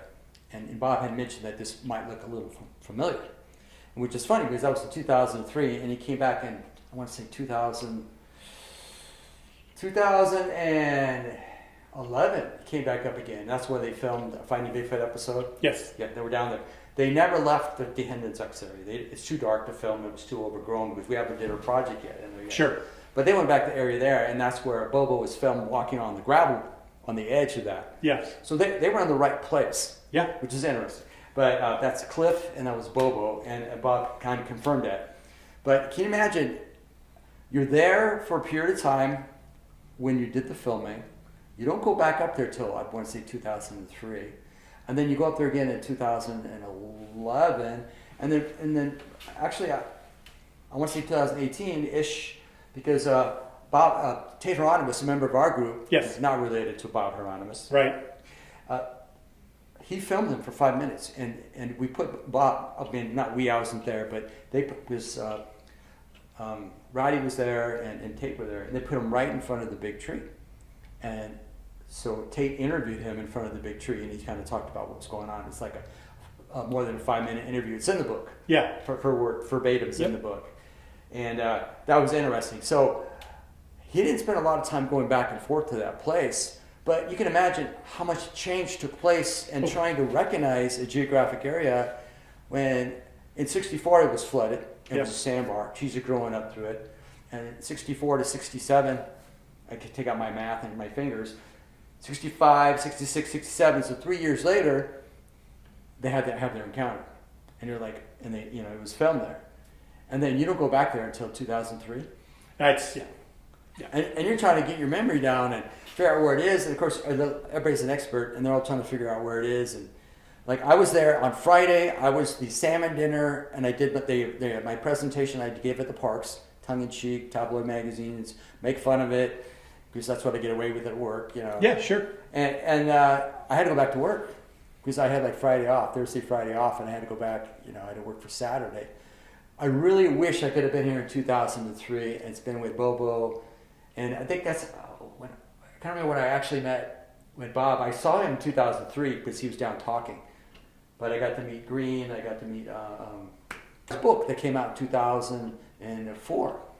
Well, I think the next generation of Bigfoot researchers, ones that were going to move the ball forward, they were there in that audience. And this is where Finding Bigfoot eventually came out of. Your project came out of. There were others there as well that now carry the torch forward. And so I believe the 2003 symposium was a seminal event, including Kathy Moskowitz, who met her husband there and became Kathy Strain later. I read about that in the Bigfoot influencers. It's like, she was there. I was there. I don't even She met her husband, her future husband there. Yes, and Bob was there. Yes. So I think that it was an event certainly that puts us on the map again and reestablishes. But because of that, your project that you jumped onto and did the tangible search and reestablishing the site, that is all part of this history moving forward. It was born theoretically out of this symposium, like-minded people that respected each other, that wanted to move this subject forward. There wasn't a whole lot of snickering, I don't think. It sounded like people were very much on board with getting together collaboratively and moving forward. So that's another seminal event in this history here for the museum and Willow Creek and the region. And so I think in the future we need to do an exhibit of some sort to kind of encapsulate that. One of the things we've talked about doing, because most persons have to do their own self-guided tour in here because it's so busy, is maybe have UCR codes. Oh, yeah. And have individual persons that were part of that particular exhibit do a 1-minute video. You use your phone, do a UCR. Robert Leiterman shows up with Steven Struver, and they do a synopsis on how important this was. Kathy Strain, I'd like to do a Native American board that shows different names for the same beast amongst all of our tribes, and have her maybe do that. Now, granted, we'd have to make agreements, and this is going to be down the road, but to me, Willow Creek's got a special spot in the hearts of many, many persons that did the Bigfoot. Now in the Bigfoot world, they've moved it forward. And so why not have those persons come in and speak about certain exhibits that they were attached to, and it would be wonderful, and put that face with it as well. I think it's great because the next generation is coming up, and I got a chance to go to Beachfoot. It was kind of nice. Yeah. It's I got talked into it by my buddy, Kip Morrill. He goes, I'm the hostess with the mostest, and hey, what are you doing on this date? So I got suckered in. I did it. It was nice to be there doing it because it's like, here's a lot of people been doing this for a while, and then you get to meet these people. So you get to meet new people. You have to be invited. Sure. The Bluff Creek was invited a long time ago, but I guess they forgot about us. So, I got invited by that was this last year. I got invited by Kip. I had a great time talking, made a lot of new friends. And I was representing the Bluff Creek Project because I'm just one of members of the Bluff Creek Project. Yes. Like going back to the book, because I don't want to be mad at me, is that Roddy has an article in there. I got him to write one. Jamie wrote 2 in there. And Daniel Prez did the foreword for it. And then Stephen did the introduction. And he also did a lot of the editing, like all the editing for that. Hopefully I remembered some of the corrections I was supposed to make, I think it was a great read. It's an easy read for such a large book. It really was well done. Well, I appreciate that. It's just like every other book. What is your book? Why is your book special? What makes your book different than all the other books? Because I'm tired of reading Bigfoot books, right? Right. So I just thought, let's make it educational, entertaining. Let's focus on different areas and see how it goes. So that was what we. Well, and the other thing is, it's an aside, but it actually, it melds with this, is that you guys helped reprove the Humboldt Martin on your game cameras, and that's another tangible result to the Klamath Mountain Range. So there are a number of things that were established moving forward. So and that can never be changed. It's like you start a group and you have a project and you go, what do you want to do? I don't know. Let's reinvent the wheel. Okay, let's work on that. So you're able to accomplish your goal, and you're okay. Now what? Yeah, right. What are we gonna do next? Well, we should put some cameras up because see what wildlife goes through here. Oh, could we do that? And then it's like, how big is Patty really? Let's figure out where Roger stood when he was filming. And so we recreated the platform so she could stood at the same height he would have been at the time in '67, shooting for that direction. And then we're putting lights on artifacts so we could superimpose frame 352 over the top of that, line it all pretty nice. And then you can start figuring out more of a realistic height of an individual based on a few other factors. So those are fun projects. And even like Blue Ridge Mountain, Blue Mountain right over here. Yeah. Make sure I get this part right. In the movie taken here, Blue Creek Mountain, you can recognize mountain peaks. You can go back and find that exact road. Yeah. And that's something on our list to do. Or where was all the heavy equipment in 58? And the Right, good point. dumped off. Did they muster them on? They probably didn't bring it back to Louse Camp. They probably left them on site. Is there a barrel down in that creek somewhere? What's funny is that a friend of mine, his father was 8th and 9th grade at that time, and he was out helping survey out in that region, and he saw the barrel. So we just talked to him last week. But yeah, that's a good question. Did they ever remove the barrel? All right, so water safe to drink. Yeah. Right. Because that rusted barrel and all the diesel that's now into the eco water system. Right. And you're stepping we used to have little Sierra cups, Yeah. They promoted you sipping right out of the streams in the old days. Yeah. They're designed to put hot cocoa in it, won't burn your lips and everything. You just can't dip your little thing in and start drinking out. You still have to treat all the Yeah, water. you have to filter it. Yeah. I want to touch upon this one last thing right here. And the more research I do and the more looking up, it's kind of intriguing. And this is this Skookum Cass. There's a photo of it right here. And all the discoverers, we have Leroy Fish, Derek Randalls, Richard Knoll, and I think those are the three main ones. But when most people look at that, it's a 200-pound cast, reinforced with voluntold ski poles, tent poles. Yeah. We need that, thank you. And they poured this, and when you look at this cast, you see all sorts of animal prints. Like, Yeah. and that almost looks like a mountain lion there, or a bobcat or a coyote. And you have elk tracks, you have body impressions, you have Vibram soles on there. So everyone and their mother was in that one area where they're checking it out when they poured this cast. And that's the unique thing about it is it captures a lot more than what meets the eye. It shows you what goes on behind the eye, right? Yeah. Does the forest exist when you're not watching it? Yes, it does. Yeah, my memory is always not the best, but 2001, I think it was for that. Or was it 2000? It's 00 here, so I'm not sure if it... 2000, yeah, Yep. it's signed in 2000. There it is, good. In September of 2000. This was one of the BFRO expeditions. Okay. The investigators, not the public. The first public one was in 2004. I got a chance to organize that. Yeah. It was nice. The big one, the first Neat to one. be part of that. That's awesome. Yeah, that's when I got suckered into that one. But it's kind of neat that this was done in the Skookum area in the Washington near St. Helens. So it's all fascinating, and the story still goes on whether this was real or not based on the structure, bone shape, whether it's concave or convex on the shin. Right. If that's supposed to be the elbow or the knee, Right. the knee or the heel. So there's a lot of unique stuff that's going with a lot of this research. It's not just, hey, I think it's this. It's like, it's one thing that needs to be done a lot more is to take more time on investigation a bit more. Well, if you listen to Cliff Barrickman, it makes a lot of sense. It isn't the perfect cast that tells you the story. Right. It's the collective casts that are very different along the trackway, or the collective evidence that speaks the story. And yet, when you have a trackway, whatever, you still match it up based upon the tells, the things that are important, the mid-foot flexibility, Right. And the toes, that sort of thing. But it's the collection of all that together, and that makes more sense. And so now, a lot of times, the handprints are becoming super, super important, and the knuckle prints, the fingerprints, Right. these things that people didn't look for before. Yeah, it's like, where's the thumb really located on the hand? Is Yeah. it farther up or is it farther back? We have opposable thumbs, but like the ones in Oregon, Blue Mountains in Oregon, Yep. and he took those. He had the very interesting butt print. Yes, A female butt print. there you go. All right. Pretty unique. Who'd dream up that, right? Right. And then there's a few other odds and ends. The handprint or with a fist, the knuckle. There's so much stuff that can be really analyzed. And people ask me, they go, with all this evidence, shouldn't that be enough to prove the existence of?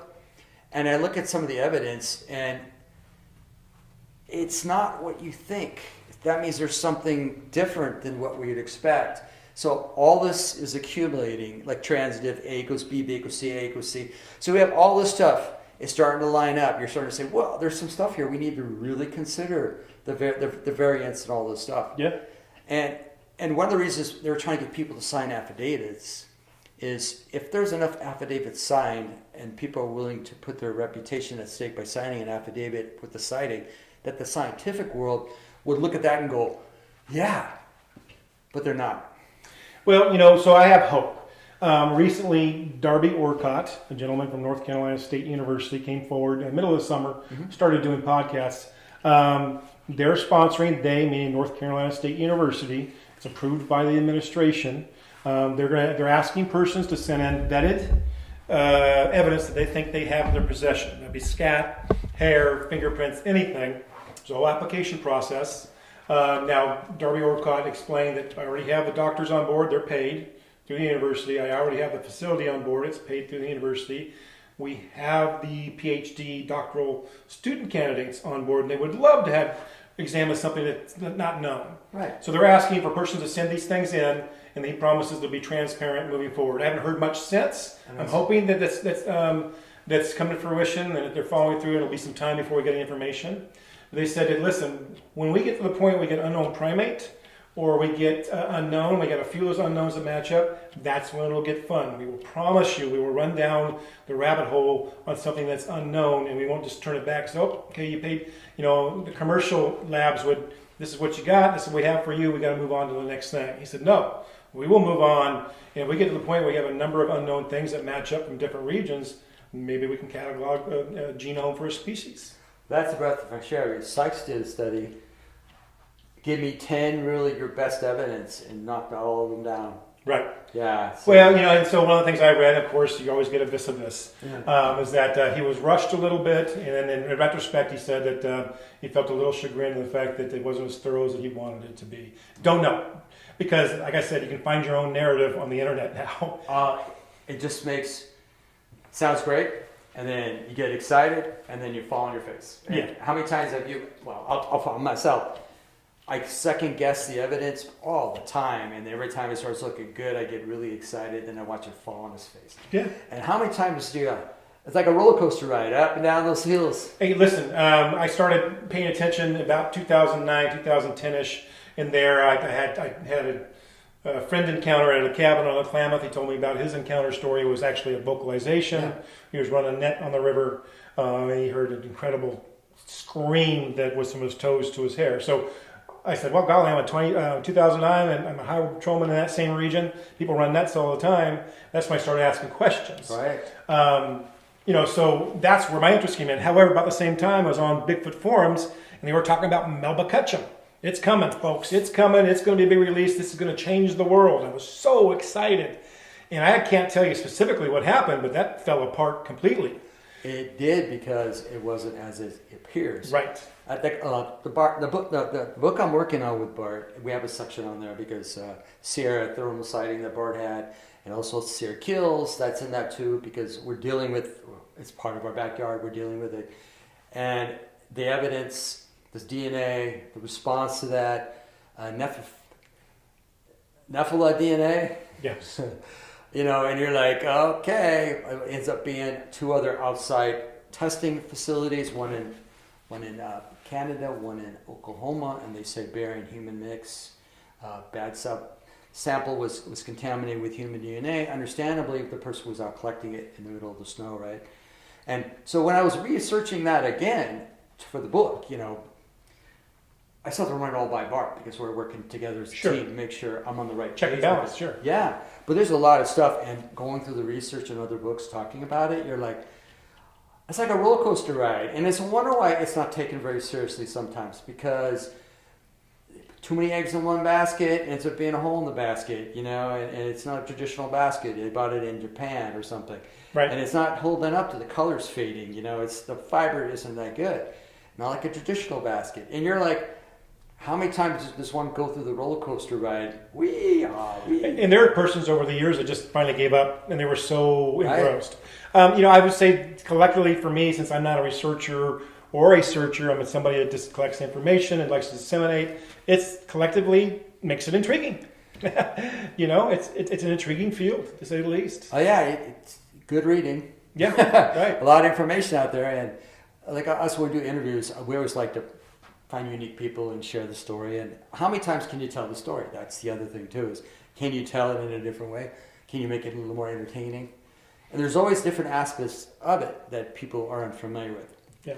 Wait 5 years, whole new generation. Sure. Everything's going to be like Groundhog Day. Oh, it's all brand new. That's kind of why I like it here. I stick to the history and the persons. And so at least recently, yesterday, we interviewed Dave McCoy, the son of Sil McCoy from the Hyam Palm Prince. Yeah. And he was a figure in the 60s for Bigfoot and casts. And he was, became a person the U.S. Forest Service was go-to later.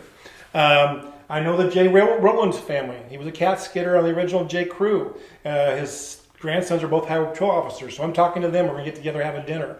The point is that if you can add anecdotal reference to persons, places, or things that are a little different, a little more interesting, it makes it interesting.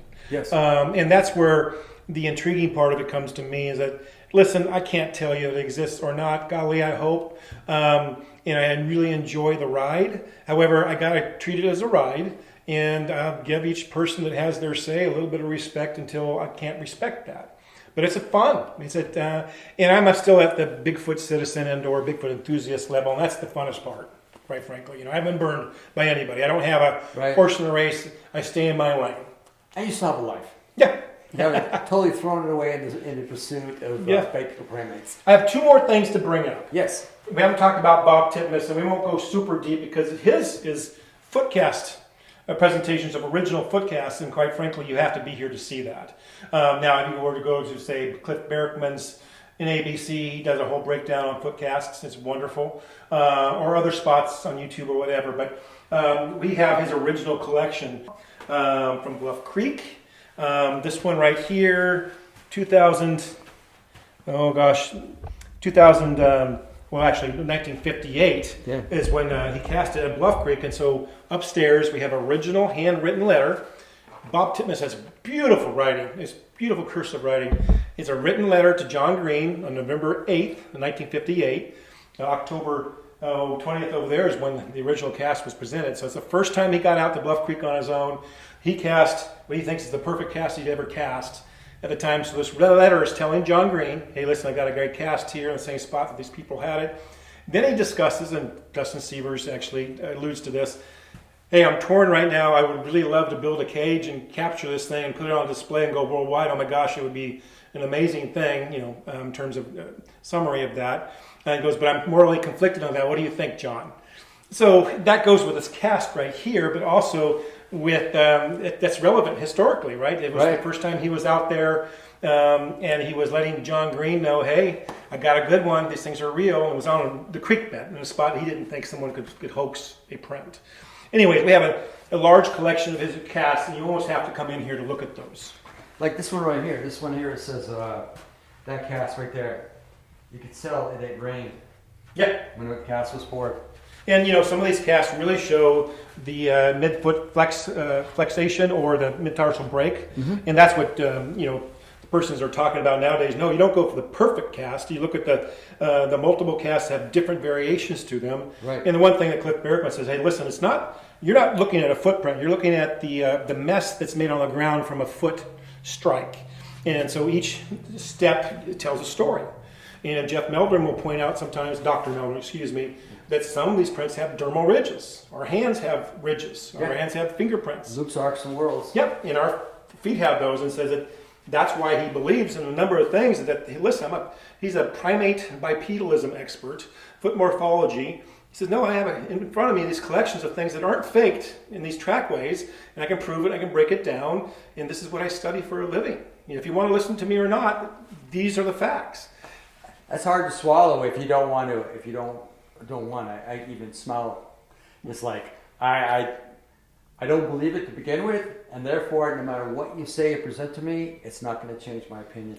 And that's tough. Those are your peers. Your doctorate, your professor.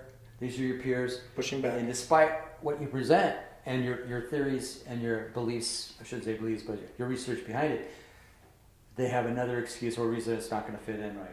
It's tough. And to Jeff's credit, I'm calling for first name basis too. Yeah. He's got to put up with a lot of stuff, and he hung in there. He hung in there to what he believed and what he wants to research on it. He's got a wonderful disposition. From what I've seen, I've never met the gentleman, and it's calm and collected, and doesn't seem to get very excited when he presents these things.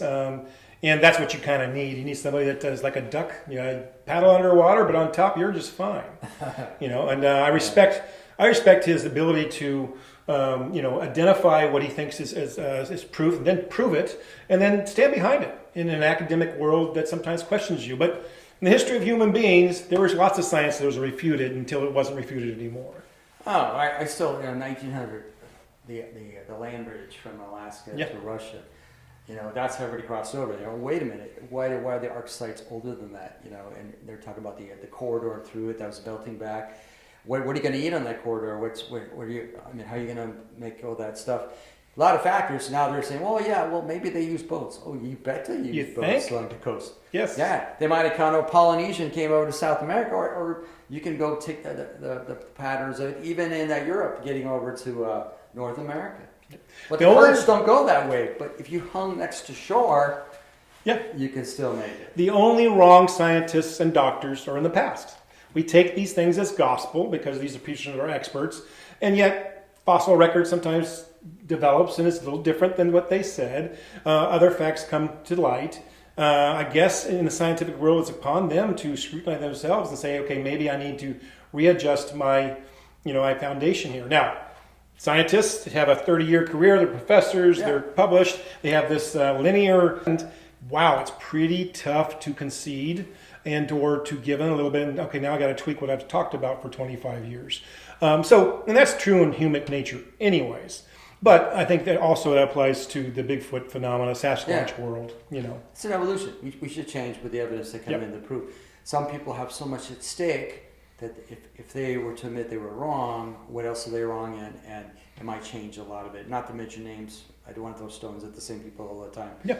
But, we need to be a little more open on that. And everything, quite frankly. And then also I would go as far as to say the Native American culture, who were the best campers and the persons that existed on this nature harmoniously for 10,000 years, are first peoples.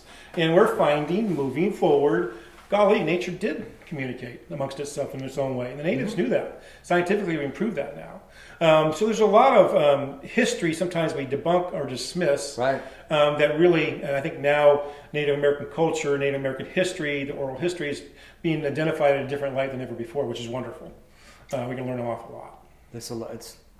It's like we got to get used to looking at things in a different perspective, not just one way. I agree. Yeah. Just because you have a doctorate doesn't mean that you are the expert. No. You spend a lot of time on that, but your contributions are welcome. Then we have to look at the what's the other doctorate? If you don't have a written document, your oral history, at what point is that worse or better than it's tough. The written round words? Right. It's tough, and that's you have to trust the source being handed down for generations. Yeah. And that's tough. And maybe that's where some of the legend and the mysticism comes in. But I'm not saying that's a bad thing. No. There seems to be a connection to the earth and or things that transcended the things that I can understand in terms of what I've learned. So I think we can always learn, to say the least. And this is part of that. I think Bigfoot, Sasquatch represents that. There's many other things out there, And like I said, collectively, this is fun. It's intriguing. I'll ask one last thing about something to what you just said. I'm working on that family history research stuff, where you have oral history. And then you find out that the oral history is repeated by multiple family members. And I find out there's a little truth in everything said, but it's not the same player that did all three of those or four of those things. Right. But it's all true. It's just a matter of how the stories were passed down. Yeah. So there's always truth to the oral history. Well, and the other thing is true is that the victors or the persons with the most power write the history, and write the and so that's another thing we got to be careful of. In this day and age, when you're a scientist, you need to be peer reviewed on an acclaimed and/or reputed magazine or periodical to move your career forward. So how do you break that crust to get in there? That's a tough one. Melvin Ketchum had a similar thing to that, but that's a whole different story. It is a different story. But yes, it's an example, but you're right. And so did we ever think, as citizens that are interested in this subject, we get so far down the rabbit hole, do we speak about scientists and peer review and whatever? And to me, that just makes it fun. Yeah, I've come a long way. Yes. From an AP wire encounter. 1958. To people who have careers that are also researching these things, or people who been in movies or reality TV shows who have open museums who share information to the people. Yeah, it's funny how it's subject matter. And the last thing I would add that kind of goes hand in hand with that is we have a section over here that's a little dated. I want to readdress the pulp culture involved with Bigfoot. It doesn't take away from the seriousness and the purity of those persons that are searching and researchers. No. But we have a culture. We have Willow Creek, the movie, which you are part of. Oh, yeah, we have Finding Bigfoot. We have other things as well. And that has helped move the interest forward as well, including some of the current shows that currently exist. And I think I'd like to address that in the near future as well, to go along with pop culture exists. It helps move the needle as well, and it brings interest and eyeballs. And for those persons that want a more serious approach, it's out there. I think that the problem you're going to have here with all these things we've been sharing is that that upstairs that needs to be reorganized a little bit. That's going to have to be expanded space. Yeah. And then how much of this is going to leave the room and work its way back into the rest of the museum? And that's something that's going to be slowly and very carefully address, because there's a lot of persons that have a kind of goes along what we just discussed in terms of person's history in a spot and the things that they've done to make things real, and that sometimes you need to adjust those a little bit. And so that's that's a little push and pull, and hopefully we can stay on the same page. You gentlemen with the Bluff Creek project stayed on the same page. But there's probably times that maybe, gosh, things are running off the rails, we're not so sure, but you stuck to it, you had a common goal. The places, the organizations, the bureaucracy that are on the same page for however long that is, that's what moves the needle forward in every organization amongst the respect and the personnel that are involved. And so same thing for a museum, especially a museum that has a board and it's nonprofit. Right. So baby steps, tread lightly. Yeah. I am so glad that it is taken serious enough that there's a place where people can go. I call them zealots, but now I guess I'm a zealot. You get to go to these places and reconnect and learn about these things. And actually, when you finish that, you can get in your vehicle and finish driving into the wilderness to go to those places where those encounters took place. And that's one of the points I make. Hey, listen, these people are excited. They want to come scratch the surface here. They see it, and now they can go delve into what's figuratively be wilderness. And so if this subject matter gets persons out of their homes, they come to look, they go experience our rivers, our mountains, they explore. Collectively, that's a plus. There's no negative to that. And that's what I experienced during the summer. These persons are doing that. They're travelers. They're looking, hey, do you have a suggestion? Oh, that's fun. And these people are fun. And based upon their level, I send some people on the Salmon River Road, head over to Etna. However, that's not for everybody. It has to be a robust person that's willing to drive on a one-lane road at 600 feet. And that can take care of themselves. Yes, and that's fun. That's the explorer in persons. That's the challenge, and that's the mystique and the mystery that we were talking about earlier. And that's fun. These people are excited. They're like kids. Right. That's your 30 years of public contact, analyzing the person when they walk through. Okay, I know where I'm sending those people. Yes, exactly. What car are you driving? Okay, I got the perfect thing for you. Yes, and then every once in a while I get someone come to the museum. I say, you came where with that rental? Well, good for you. I'm glad you made it, because I wouldn't have done that even in my 4x4 patrol car. But hey, good for you guys. Yeah, well, ignorance is bliss. It is. Yeah. It is. If they don't know it's dangerous, then they don't think about No. it. Until somebody tells you it is, and you go, oh my God, then all I of a sudden- can't believe I did that. I shouldn't have gone. It's like, say you want to go search for Bigfoot, then you realize, no, they go out at night with night vision or nothing, and they tromp through the woods. And wait a second, that sounds a little more intimidating. It sounds dangerous. Yes. Well, good. We had a long interview, and thank you so much for your time on this. Feedback. We'll probably break this into two separate parts. Sure. To cover it on there. And any last words you want to share? Or? Yes, I invite people to come by and experience the museum. We also serve as a Chamber of Commerce spot of interest, so we can give you directions to where to go, where to eat. Maybe the next spot we're going 299 or Highway 96. And I just encourage persons to entertain the phenomena that's so much fun at different levels, and you don't have to be an expert. Just scratch the surface a little bit, and learn to interact with people. And so I think collectively it's a wonderful thing, and the people involved are fun, and I've really enjoyed myself. Well, great. Well, I thank you so much for spending time with me and giving me the full bulletin tour. Yeah, thank you. And everybody else, if they can't make it here, at least they can visualize, Yep. the information provided. And one thing, a little plug I would add, one of the most robust museums right now, in my opinion, is the North American Bigfoot Center. Cliff Berkman has it up there in Oregon. It's off I-5. So if you're it's in the not so boring Oregon. Yes, not so boring Oregon, near Portland. Yeah. So if you're traveling the western seaboard, you're coming down or up the coast, coming through here, I'd recommend penciling that in. Otherwise, I would look online at information. He's got a lot of educational stuff. He's always searching. So I think that's one of the most, it's a research center to go along with a museum. So if you're not in this region here in Willow Creek, and you're up towards Seattle, that direction, or you're headed to Vancouver, stop in there as well. Yes, definitely. Yeah. He's got a lot, they got stuff like recreated nests that were there. Yes. He's got a lot of stuff, lots of books. I think he's a researcher. I always tell people, listen, that museum, if Indiana Jones had a museum, that's what it would be. And it's kind of encapsulate that vision there. So yeah, Cliff is a teacher. Yeah. when he left teaching, he started teaching other things else. So he approaches everything from a teaching standpoint. Yeah. And he's reached out to us and said, anything you need for help, we're not in competition. He's exactly right. This is a history museum here. We have known persons that were involved, and that's a definitive history. However, up there at his museum, he's constantly doing research and presenting new things, and he actually breaks it down and explains it.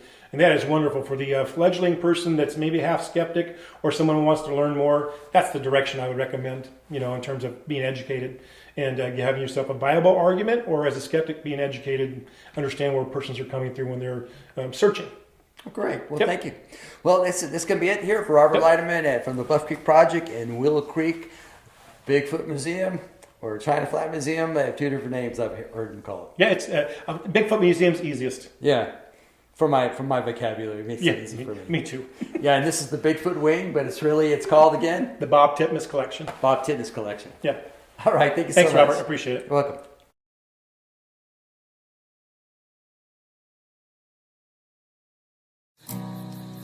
These canyon walls carry my tune. The only one to hear my song are the coyotes and the wolves. But if I drink enough